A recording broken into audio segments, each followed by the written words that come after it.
ABC, always be closing. And I say, no, no, no. It's always Yeah. be curious. When you get to level five, that's value creation. When you're creating value, what you're doing is you're bringing those insights and you're shaping people's thinking. And when you do, it just separates you from everybody else out there. We are professional question askers. You got to ask really good questions on both sides and help people discover areas that they may have not thought of. Give freely. It'll come back to you. It might not be that It person, it might be does. somebody else. It will come Yeah. back. Help people to self-discover. And when you do, you'll see people do more than they ever thought possible. Welcome to the Differentiation Podcast. My name is Michèle Sorgaroli. I'm your host, and today we are being joined by David Pearson. Now, David is the CEO of Level 5 Selling, and he believes that sales coaching is the real engine that drives big growth. And he's learned that the hard way because he discovered that being a top salesperson doesn't necessarily automatically translate into being a great leader. His approach today has been shaped by both hard-earned lessons and important mentors. And although he does teach sales tactics, his real interest seems to be in human nature and the psychology of why people say yes.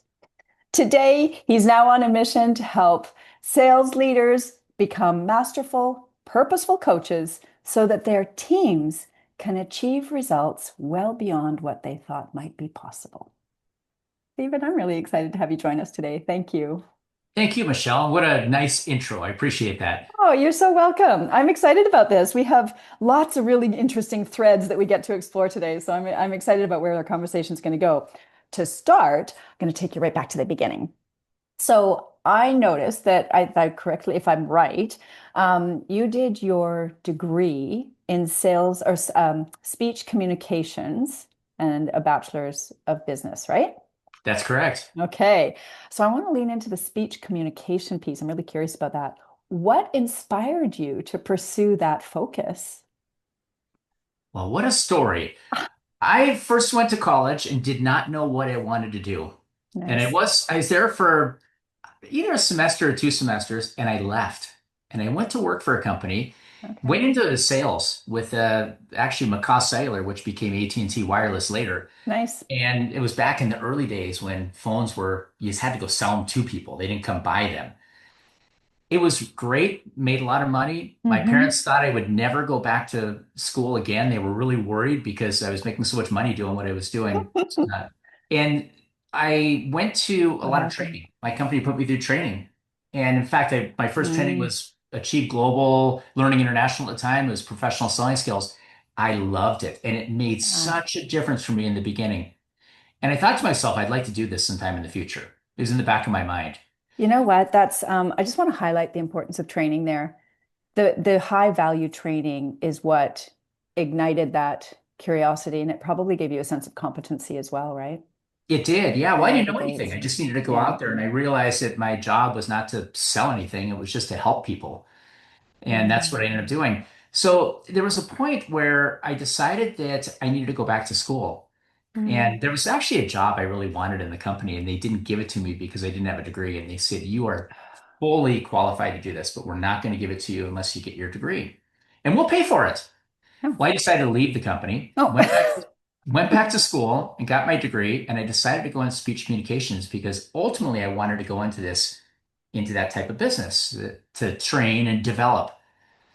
So that is how I went down that path, and I got a business degree also along with that, so I could have both sides of it. And that's what took me down the path. Nice. So it was inspired by training originally. And But yeah, I love that. I think that, we tend to, I think, undervalue the impact of the mentors and the training that we experience in our life, particularly early on, because it has such a huge influence on the direction that we end up taking, right? it does. I even remember the name of the person that taught the course. It Um, was that long ago. We're talking, yeah. I don't even want to say how long ago. It was a long Yeah, time. exactly. We don't want to go there. That's beautiful. So yeah, you were out of school, you didn't you weren't you sorry. You were went to school for a couple months or a semester and then you stopped. And you went and got the sales job. Why sales in the first place? You could have gone down a whole bunch of different paths. Why was it sales that attracted you?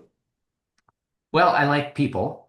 I like working with people. I like being out. And so it fit my personality really well to go down the path of sales. hmm Now, a lot of people, I'm curious about this because a lot of people, when you say, "Oh, how about sales?" They're like, "No, I don't want to Yeah. do sales."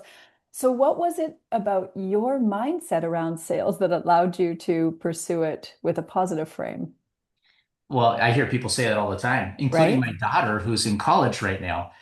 And I think sometimes we think about those sleazy salespeople that try to push us into Yeah. things. They try to get us to buy things, and none of us want to be sold to. Yeah, And when people do exactly. that, that doesn't feel good. Uh-huh. But when you think about professional sales and people making, helping to buy, really that's what Mm, we want. We want to buy. And if people can help us to buy and make good decisions and guide our thinking, it's really helpful. I knew, well, I mm, think I learned that. I went into sales because I'm a people person. It was also a position that was going to pay quite a lot. I like that. And then realizing once I learned that it was more about how I help people buy and that I'm hmm in the business of helping people and not selling them. That's what made the difference. And I think people look at sales as something that's sleazy. You got to convince hmm people. And yeah, there's people that do that. But there's also more people are on the professional side. They're good. They want to help, make a difference. They're hmm experts in what they do.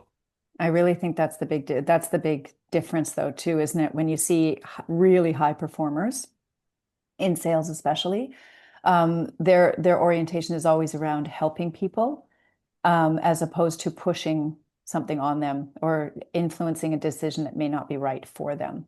Is that an For accurate sure. statement? Oh yeah, yeah. Well, it's funny. You think about selling, and our job, we learn all the time. Ask good questions, understand what's important to your customer, link back a hmm solution.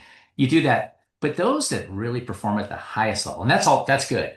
But at the hmm highest level, now we're bringing insights to the table. We're shaping people's thinking. And there's a real art to that. You have to be knowledgeable and you can't be in the position of, I want to tell you all about what I do. You have to really be curious. I laugh, Michelle. The Glengarry Glen Ross, there's that movie that was a long time ago hmm and it's about kind of sleazy sales. And they say, ABC, always be closing. And hmm I say, no, no, no. It's Yeah, always be curious. there you Be go. truly Nice. curious. That's beautiful. Were you always that way? Like even as a little boy? Go back to David as a youngster, so to speak. Is curiosity always part of it? Has it always been part of your nature? Is this something that you learned? I think it probably has been part of my nature, but I think it also was learned too. I think probably I had it in me, but you get into sales and you think you need to go talk to everybody about what you do, and you got to be a smooth talker. Not the case. It's just about being curious. So I think you can hone the skill. Mm. So there's a fundamental foundation to build on in terms of being curious as a start, I would imagine. I think so. Yeah, I think so. hmm I'm thinking about that. I'm trying to think, are there examples where, there's a lot of times when we see this a lot as young people mature and their curiosity gets tempered, for whatever reason. They, don't ask too many questions, or they're made to feel inadequate for asking a particular type of question, which and that happens often enough, and their curiosity sort of gets guarded, if you will. So we tend to see that in as people get older, curiosity becomes less and less prominent. When you're fostering your curiosity, I am curious about this. When you're fostering your curiosity, what do you do to help yourself stay curious? Hmm. You know, I guess if I ask questions of people and I don't understand, I want to understand. I'll either Mm, do research before I talk to them, or usually I do research before I talk to them. But I just really want to understand it myself and figure out how I can help them. And I think the more experience I mm, build, the more I have knowledge that I can take to them to help them. And I think I like that. The big question you're asking, if you think about it, is sales and the ability to be successful in sales, is it taught? Do you learn it or is it something that's inherent? mm, And it's funny because I think there's a combination of both. mhm, I think it definitely can be learned. It is a skill. There's an art and a science to it. They go together. But there's also some inherent skills and characteristics you need to have as a person. And probably what you described is right. It's probably that curiosity. Yeah. The Well, willingness to ask questions and be curious and not be worrying about being yeah. vulnerable for not knowing the answer is probably part of it Right. too. Oh, yeah, I would imagine so. It's, what I hear, the underlying theme that keeps coming up in our conversation today is this idea that you want to help. So I heard, you're curious because you want to understand how you can help. And I think that's the really big driver in all of this, wanting to help. Is that is that what I'm hearing from you? Yeah, I think we want to help and help people be effective. Yeah, Yeah, and be you want to better. help. So, okay, all right. Let's have some fun with this. Where did this desire to be so helpful come from? Not everybody's motivated that way. So, Yeah, was there a time in your life as a child or your parent at your upbringing at home? You talked to wanting about wanting to help people from the very beginning. So, yeah. where did it stem from? I really don't know, Michelle. I'll tell you when I grew up, we've talked about skiing before we jumped on this call. I grew up a big ski racer.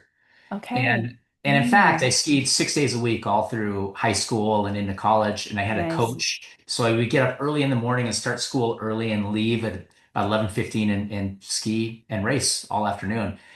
And so I always had a coach next to me telling me, here's what you need to do. Here's what you need to be focusing and helping me get better. And those types of things are so important.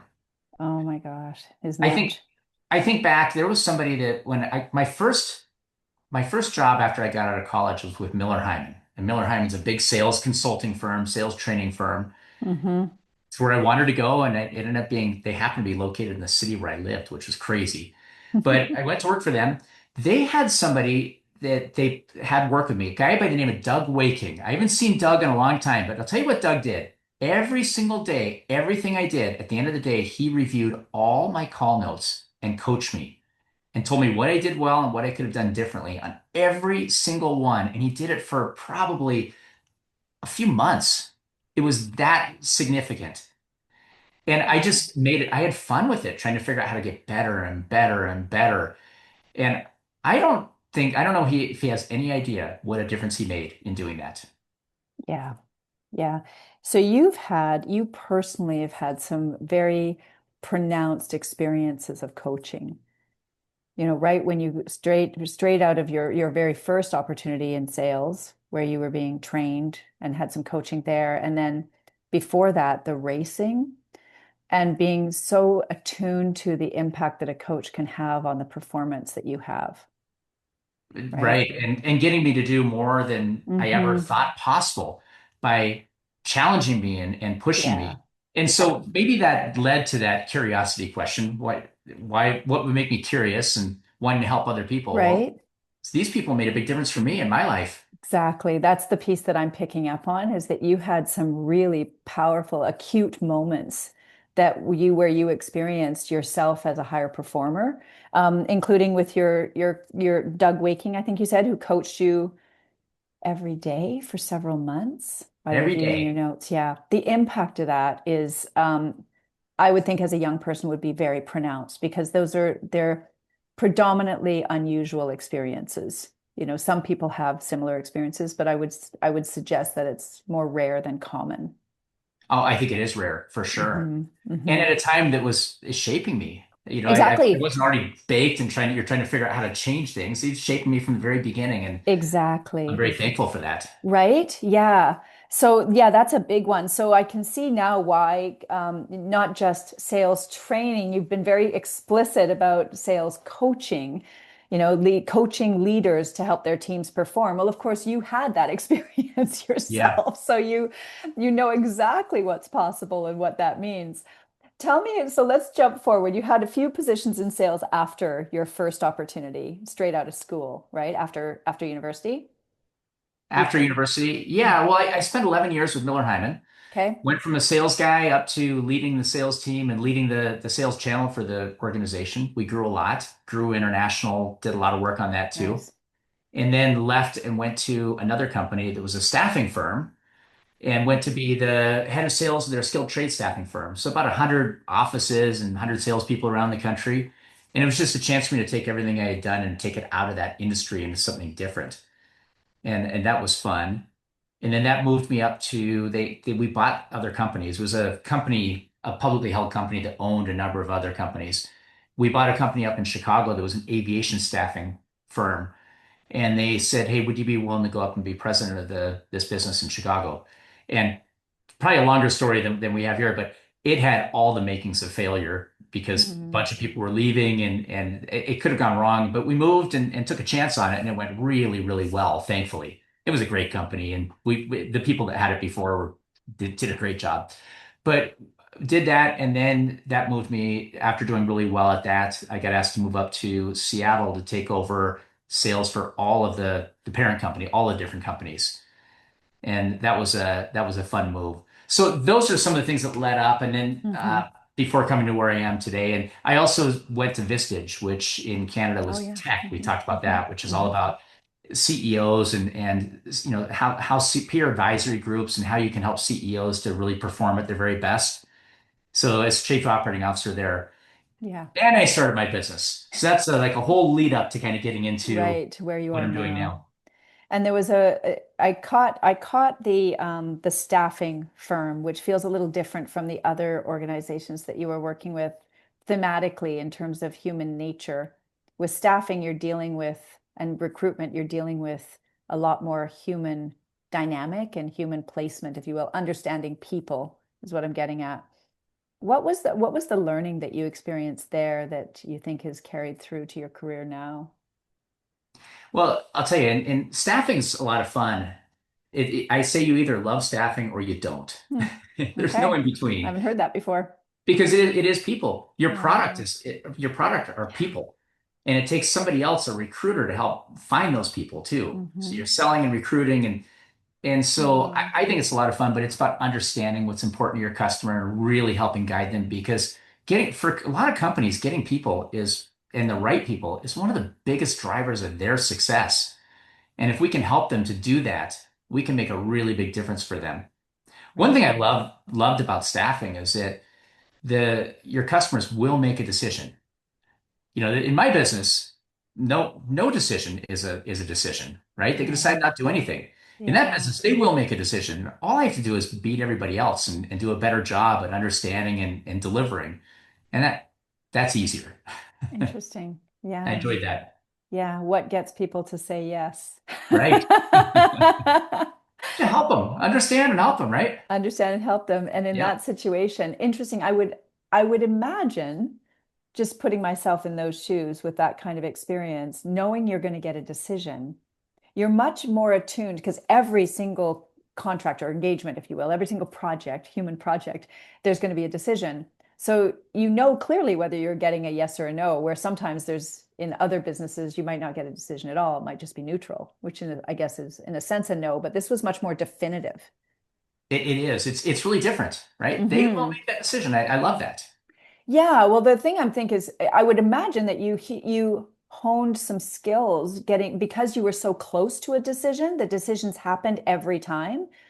I would imagine you learned some things from that experience about how to help people better and what made that dynamic with the human engagement and being in service, what made it turn into a yes. Yeah, you do. I'm And extracting here, but responsiveness. yeah, tell us more Yeah, about this because I feel like there's something there.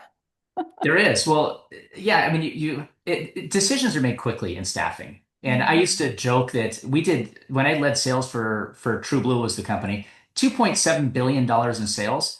And I would say $2.7 billion in sales is made decisions are made every single day for it. Every single customer could decide tomorrow they're not going to use you and they'll use somebody else. And it's highly competitive. So you have to mm, be good. And I'd say to everybody, I'd say we're in a now business all the time. I'd mm, say this is somebody calls or reaches out to you or you have a conversation and it is now. They want something. If somebody calls, you call them back now, not in 30 minutes, not in an hour. Call them now. They have it on their mind. They're thinking about it. You need to be responsive. You need to be on it. And that's a big thing in staffing. You got to do all the other great things. Understand what's important to your customer and link back to solution, give them ideas and help them think differently. You have to do all that. You have to be fast. And I carry that over into my business now. If somebody needs something, I'm probably going to be pretty fast at getting back to them. right? Well, you had an acute experience that really emphasized the importance of that. Yeah. with your staffing Yeah. experience. And I would argue it's not just in staffing. Aren't we all in a now business, more or less? We are. But it's amazing how many times you want to reach out to somebody and find something out and they don't get back to you for a couple of days. Yeah. Like, how can you Yeah. do that? Yeah. Because like you said, it's on their mind now. It is. And it's funny, I'm just thinking with the world the way it is today, and everything is theoretically so fast, and we have the capability of responding so quickly, and yet at the same time, we often don't. You're right. Yeah, our ability to get information so fast now. You Yeah. have you have AI and internet and AI and all these places you can research. Yeah. And when you want to talk to somebody, and that salesperson you're talking to Hmm. should be helping you in ways that go beyond what somebody can read on the internet or get on Exactly. ChatGPT, right? Yeah, exactly. Well, that's the key is the attention span. If I can't if it's on your mind and you can't get an answer right away, where are you going to go? You're going to go to AI, you're going to go to a Google search, you're going to find another resource because it's on your mind. And by the time, by the end of the day, or certainly by the next day, you've got multiple different avenues of potential right in front of you. And the outreach that you make 24 hours earlier, if it's on your mind in that kind of way, it's not hovering. It's That's it's right. gone. It's like, who are you? Yeah, So exactly. this idea of the now business is very interesting. It's a good framing. Okay, so I want to pivot a little bit. I can hear loud and clear that for you, this you're very passionate about helping people. And I see that selling for you, what I'm hearing again is that selling for you is really a way to help people solve their problems as fast as possible in the most productive way possible. Is that what I'm getting For from you? sure. Yeah. Yes, definitely. Fundamental inside that helping. I love that reframing because sales, you're right, has such a funny energy around it for so many people. And it's even through all the years, sales used to be, especially in the 80s and 90s and before, it was definitely a time of like, no, not good. But today there's a lot more professional salespeople out there who are getting better and better, but the reputation still sticks to a large degree. There's a It high does. resistance. So I find Yeah. that interesting. Anyway, that being said, something that I've sort of been reflecting on since our last conversation when we first met, we talked about value a lot. Value, what is value? And we talked about specifically the difference between adding value and creating value. And you alluded to this earlier in our conversation today, talking about you can't just solve it or give them what they need. You have to provide insights, which is the next level you talked about, right? That's right. So I'd love for you to share what are your thoughts on adding value versus creating value or whatever language you might use. That's what I remember, but I want to check in. Yeah, well, and it's really a foundation to my business too, because we Mm-hmm. define 5 levels of a quality sales interaction. So every sales interaction, there's 5 levels, and a lot of people don't think about this. Mm-hmm. And so when you look at, and by the way, we know when people sell consistently in level 4 and level 5 in our system, they sell between 2 and 3 times more. Some industries, it's even a little bit higher. Some industries, it could be like 4 or 5 Mm-hmm. plus higher. So our goal in coaching is to help people get to more level 4 and 5. And so the Mm-hmm. big difference here, kind of to your question, is level 4 is what a lot of sales training will teach you. What I was talking about earlier. They teach you ask good questions, understand your customer, link back that solution, differentiate, gain commitment. But it's all about finding a fit for your product, service, or Mm-hmm. solution, right? You're kind of Mm-hmm. staying in that realm. But when you get to level 5, that's where you're creating value. That's value creation. And so I think that's a big one because you can add value on the in the other one, level 4, but level 5, when you're creating value, you are really you're doing everything at level 4. But now what you're doing is you're bringing those insights that we were talking about, and you're shaping people's thinking. And it is so critically important to be doing that. And when you do, it just separates you from everybody else out there. And it's fascinating to me because people we can do all kinds of research. I made a comment recently about have you bought a car recently? Well, we bought a car. And if you buy a car, if we bought one for my wife, we went through and did a lot of research on the car that we wanted. And we knew a lot about that car when we got there.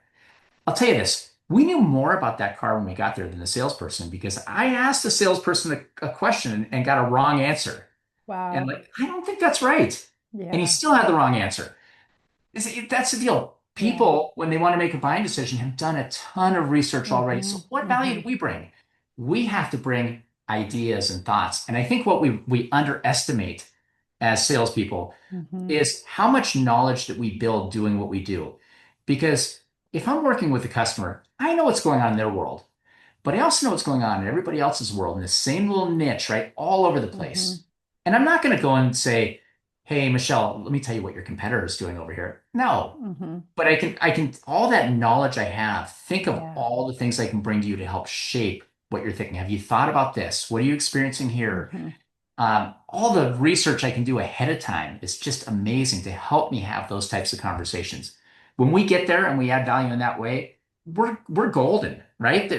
We're differentiated in such a big way. They're not going to go anywhere else.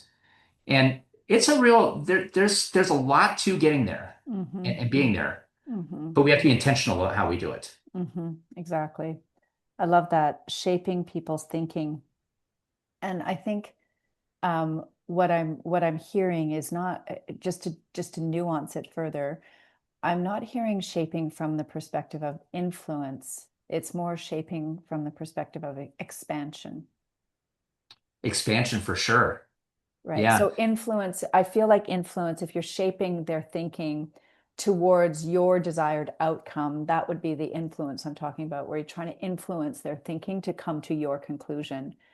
And when we're shaping people's thinking with insights, we're allowing them to expand their perspective and fit that perspective into their view, their what they currently see, so they can see a fit or can see a match or can align with something beyond what they had originally thought. I love the way you compartmentalize that because if you think about what you just said, Mm, it's the difference between helping people buy mm, or selling, mm-hmm, right? If I'm influencing, mm-hmm. I'm trying to sell you on my idea or where I think you should Yeah, go. And the other is I want to help you, yeah, right? yeah. This idea of shaping is very, very interesting because, when we're very, very skilled people can very much shape a decision or shape a perspective to come to their conclusion. We can see that with very, very skilled people. And yet it's still ultimately just very skilled selling, where when we see shaping from the perspective of curiosity and expanding perspective and saying, tell me more about that and why is that important and what are you trying to achieve, and but bigger questions, which I know you're skilled in, helping them sort of fit something in a way that they may not have considered. It has a different feeling to me, and just saying, would this align, right? I don't know that I'm articulating it well, but there's I nuance language a lot because I believe that when we nuance language, it helps us think better. And I'm trying to for me in this conversation, I'm trying to nuance, what does shaping mean and how is it different from influence? What makes the definitive shift there, right? Yeah, yeah. Well, definitely. And shaping because you're doing your research ahead of time. You're thinking about things that might be challenges for them, asking them Mm, about them and guiding them. And, hmm it's funny when you were talking about that, the nuance between being a good salesperson, right? And being a good coach are really similar Really similar. because the way that we coach, a lot of people coach is they see something. Hey, Michelle, I saw that. Next time Mm, that happens, here's what you need to do, right? hmm That'd be one thing I could do. I just told you what to do. hmm But a really good coach, like a good salesperson, I help you to self-discover it. Yeah, I ask you questions, and when you self-discover, you go, "Oh, I missed that. yeah.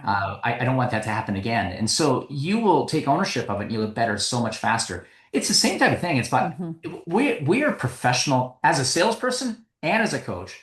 We are professional question askers, hmm right? hmm You got to ask really good questions on both sides and help people discover areas that they may have not thought of. Okay, so let's have some fun with this. Because we're both coaching in I slightly thought you might different like this. domains. What's that? I thought you might like that. Who likes that? So I hear this a lot, as do you, I'm sure. People are, oh, I have to ask better questions, or I need to ask better questions, or you should ask better questions, etc. Better questions is a very, very common language pattern around curiosity. When you are speaking about asking better questions, what would make it a better question?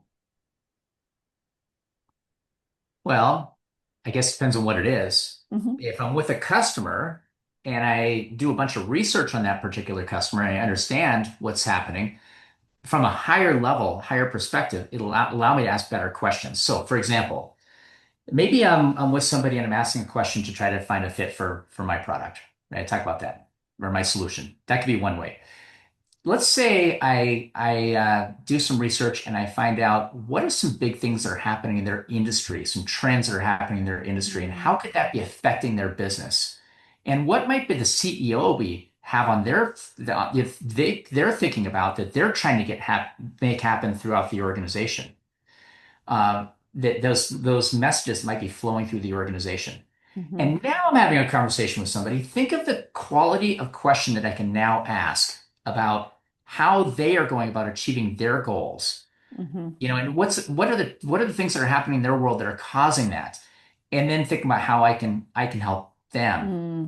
to Hmm. also achieve their goals and what I do. It's a different level of thinking when you get there. In fact, Michelle, I'm big into playing with AI right now, and of course, with like a lot of us, with like ChatGPT. But I will very often ask the question in ChatGPT. I am CEO of Level 5 Selling, let's just say, and I'm going to have a conversation with this company, and I'm talking to this level of person. Talk to me about some big trends that are happening in their world that are impacting Hmm. them in areas that I might be able to help them. And what are some messages the CEO might be flowing through the organization that could link in areas that I might be able to help them? Hmm. I'll put that in there and I will get responses back. I'm like, this is good. Hmm. And then I can now ask a much better question or better questions as a result Hmm. of Hmm. that. Hmm.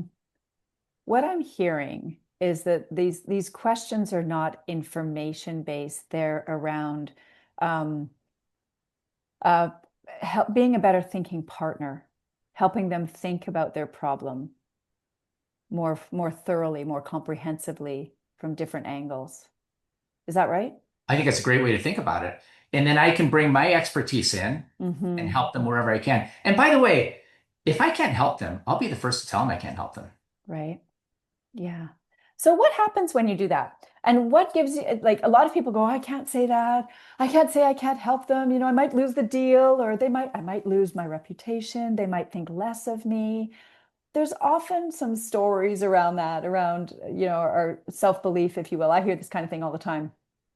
So when you experience that, what allows you to access that courage to be vulnerable, if you will, and say, I don't know.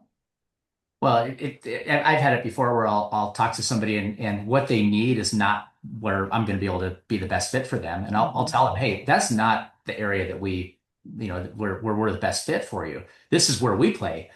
But based on what you're talking about, here's something that you might want to Hmm. consider. And I'll point them in the right direction. I'll give them a Hmm. referral. Hmm. Hmm. I'll do it anytime. Yeah. And that's being helpful again, right?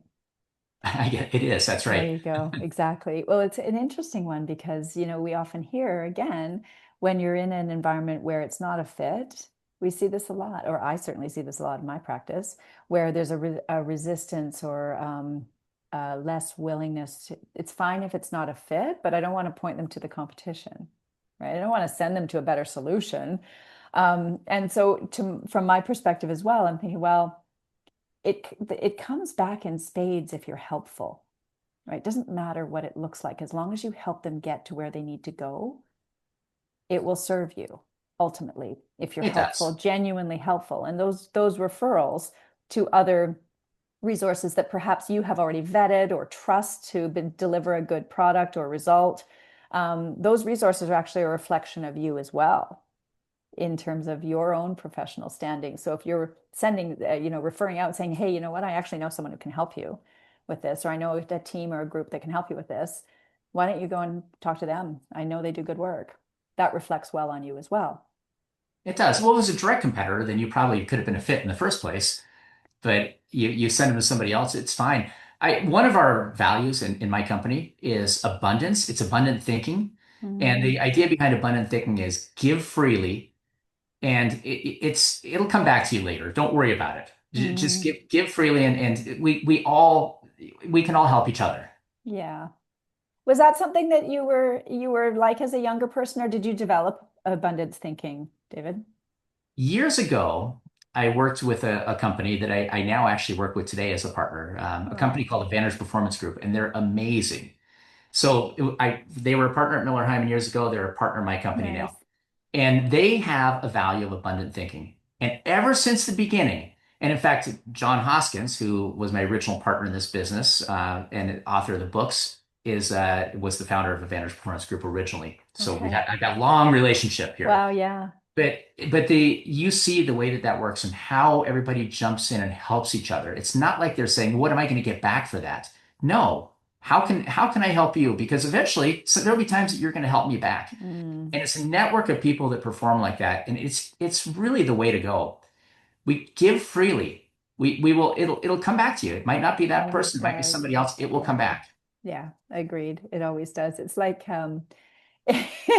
we're a hockey family. And so I've got, as my son was growing up playing hockey, or our son was growing up playing hockey, and my husband plays hockey. And of course, we watch hockey. And our daughter played field hockey. There's not hockey in our family. We often talk about the puck, passing the puck. Um, the idea that I'm getting at here is, sometimes you see um, those people who hold on to the puck and they don't want to pass. They try Yeah. to make the play from one end to the other end. They want to play the whole arena on their own. Rarely do they make it, right? And the more you pass the puck, the more likely it is to go in the net. And I often think of it that way when we're in the game of business, playing the game of business. And sometimes we have to pass the puck, whether it's to even a competitor, because your styles are slightly different, or philosophically you don't match, or something's just not going to work. You're not set up for success with that engagement for whatever reason. And sometimes that can just be a really good thing to pass, as long as your competitor is also a passing partner, Right. Well, right? it may not be a competitor. It might just be somebody adjacent Mm-hmm. that you Mm-hmm. found a fit. What I'm talking about doesn't Yeah, fit for what we're doing, but there's somebody adjacent, and exactly. they'll pass back. And by the way, when I played junior hockey, I remember they counted assists and goals equally at the end of the year. Yes, they do. Yeah. Yeah, But those defenders don't get too many assists or goals, but they're really important players. they are. Or the You know, goalie. exactly. No, it's all part of, pass the puck, keep the puck in movement and motion. And I think that's where you're getting at is give freely, just pass the puck. If there's an opportunity to move the game forward in a way that isn't necessarily with you specifically, then it'll come back. The puck will come back, maybe not in that shift, but it'll come back several times over. It'll It still get will. past you, right? Yeah. What a great As way to you look at yeah, you could pass the puck. Just got to keep passing the puck. Well, it. my husband is also a hockey coach, so I hire, for the kids and all that kind of thing. So I've heard a lot about this kind of play. Um, so I want to pivot back to, we touched on it, and I feel like there's more potential there around the concept of adding value and creating value. From the reason I want to hover there for a minute is because there are countless ways to describe how we create or bring value, enhance value to a situation. And from my perspective, when we're talking about adding value, it has a limited frame to it. It's you're adding to an existing situation. When you're creating value, you've expanded that situation and made more from it. It's not just an adjunct thing that you're adding on. It's a more holistic, bigger picture. And I talk about that a lot in my work, especially, talked about differentiation as well. When you're differentiating especially in services, we see this all the time where it's hard to differentiate if you're simply adding value. It doesn't have enough impact. Creating value is really where true differentiation lies. What's your perspective on that, and how do you deal with Oh, differentiation in your it, practice? it does. I mean, it's the biggest differentiator. I'll give you an example. I have a friend who was working on an opportunity with a company, Hmm. and the company had defined it pretty well on what they wanted. And she was proposing a $4 million deal with this particular company. So pretty good size Hmm. for what she was doing. and ended up losing it. And at the time, didn't know who she had lost it to. Turns out she had lost it to another company that was an international company, and that company won an $800,000 deal. You know what they did? That company came in and convinced them that how they had defined it and what they were doing was not going to get them the results they wanted, and that there were other things they needed to do in preparation to get Mm-hmm. ready. Mm-hmm. And they brought a lot of their expertise in from all their experience and everything they've done, brought it in and said, "You're not going to get to where you want by doing what you're doing." So they completely reshaped an RFP. Everybody else responded to an RFP. They were involved in the beginning. The Mm-hmm. RFP came out, they Mm-hmm. responded, and they shaped it to a whole different area. Mm-hmm. Mm-hmm. Now, they're doing the $800,000 work, and there will be another opportunity that will come behind it that these companies might get a chance on. But I don't think they're going to have much of a chance. Mm-hmm. The Mm-hmm. company that came in and helped them with that is the one that's going to win the whole entire thing later. More than likely. So that talk about really creating value. They could have gone down a path of buying Mm-hmm. something and just Mm-hmm. not get what they wanted. And that Exactly. wouldn't work for anybody. Yeah. So I thought that was a really good example of somebody who created value. And Michelle, it doesn't happen. It doesn't just happen. It takes, No. I say it takes pre-call planning, preparation, research. You've got to Yeah. think about it. Yeah. You got to think about it. And there's no And doubt people who sell in level 4 and 5 in our world are mm-hmm. meticulous call planners. Mm-hmm. They do it every time. Mm-hmm. Mm-hmm.